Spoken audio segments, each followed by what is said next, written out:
sobrang liliit na apple. Titikman natin. Strawberry apple ang tawag. Tikman natin.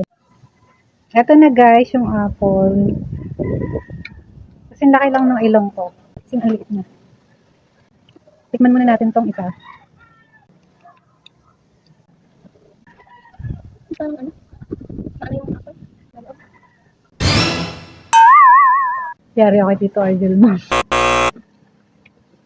Mabulak siya, guys. What? Hindi na, yung... Hindi siya malutong. Hindi rin matamis. Alam niyo yung lasa ng apple na lipas na? Tikman natin tong isa. Ganun din. I-shake na lang namin para di masayang. Blender na lang, tapos lalagyan ng milk and ice. Tikman mo. Natikman ko na. Sabi ko na eh.